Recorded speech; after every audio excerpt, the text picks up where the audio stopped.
On va faire un gâteau. On va faire un gâteau.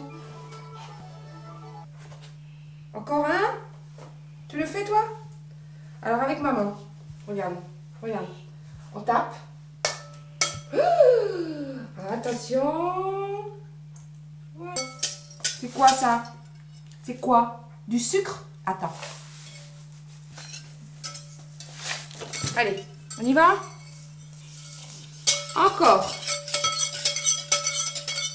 On mélange, on mélange. Il va être bon, le gâteau. Goûte. Bah, c'est pas bon. Ça pique. Eh bien, Margot va avoir 3 ans au mois de juillet. Elle est atteinte d'une surdité sévère. Elle est intégrée dans une halte garderie depuis l'âge de 4 mois. Alors, attends, parce que le beurre, il est un petit peu chaud. Non, c'est tout. On arrête avec la vanille. On va la ranger. On a plein ton nez. C'est tout. C'est tout, c'est tout, c'est tout. Alors encore un petit peu. Un tout petit peu. Allez, mélange. Oui. Bravo. Oh, regarde comme c'est beau. Attention. Voilà. On ferme la porte. Et c'est fini. Enfin, j'ai beaucoup apprécié l'aide de l'équipe tout au long du temps que Margot a passé là-bas, parce qu'elle a été un réel soutien pour moi et j'ai senti que ma fille était en sécurité, je pouvais la laisser sans aucun problème. Oui, nous on a accueilli Margot, donc au départ on n'a pas fait attention du tout à son handicap. On s'est rendu compte un peu à la fois parce qu'elle réagissait pas aux appels. On a vu évoluer Margot d'une façon différente des autres enfants, le langage n'était pas là. Donc, et puis il y avait des comportements en fait, d'un enfant qui ne comprenait pas ce qu'on lui demandait.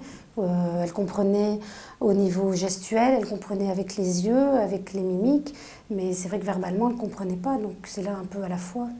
Chaque chose, en fait, ont affirmé son handicap. Il a fait la maison, le cochon. Et le loup, il va venir. Il va venir pour démolir la maison des petits cochons. Donc, on a découvert la déficience auditive de Margot à l'âge de 18 mois. Elle était déjà intégrée à la halte garderie depuis l'âge de 4 mois. En fait, le personnel de la halte garderie nous a un petit peu aidés à nous rendre compte qu'elle n'entendait plus de la même façon. Dès qu'on s'est rendu compte de ça, on a fait les examens nécessaires et on a découvert une surdité sévère. Donc elle a été appareillée très rapidement. Et puis au sein de la halte garderie, des choses se sont mises en place pour pouvoir pallier un petit peu aux difficultés quotidiennes qu'elle pouvait rencontrer. Alors donc, quand Margot est appareillée, on avait mis donc en place des fiches avec sur chaque fiche Bristol, on a collé des photos des activités qu'on allait faire en salle de jeu. Donc par exemple, si on allait à une activité musique, on lui présentait la feuille avec les instruments de musique. Comme ça, Margot savait ce qu'elle allait faire par la suite. On va aller jouer à la dinette, Margot, à la poupée? Non, on va aller jouer à la poupée, à la dinette. Tu vas de l'autre côté?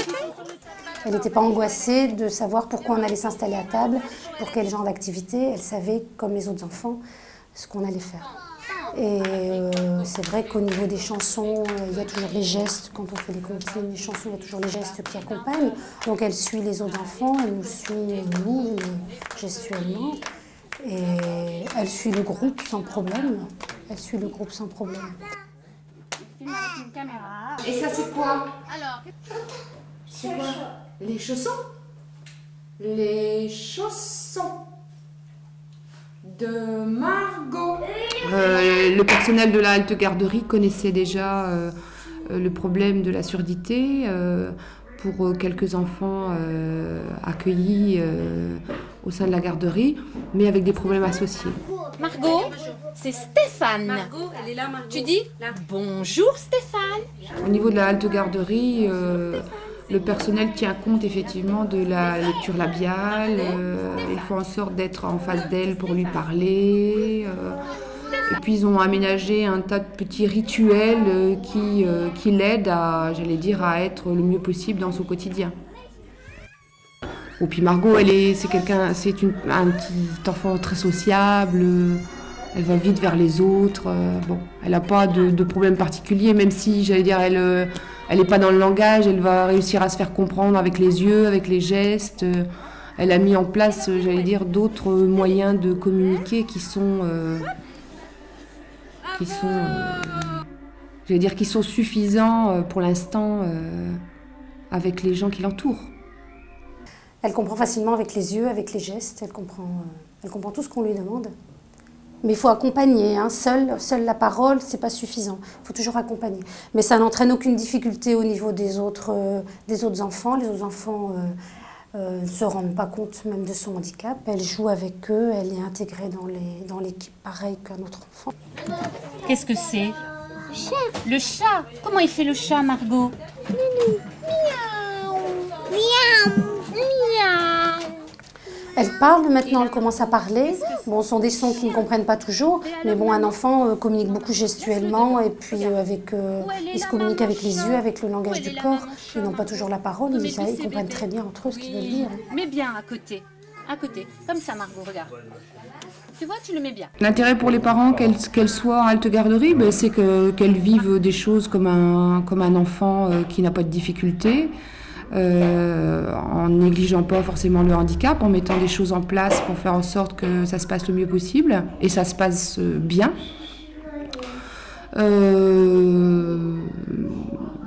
C'est intéressant parce que moi je travaille et que j'ai besoin aussi de la halte garderie pendant les moments où je suis absente, quoi. Et puis que c'est un bon intermédiaire pour l'arrivée de l'école, pour les apprentissages que chaque enfant doit faire avant la mise en route C'était dans le lit et le petit dit poussez-vous, poussez-vous. Ils se poussèrent tous et l'un d'eux tomba du lit.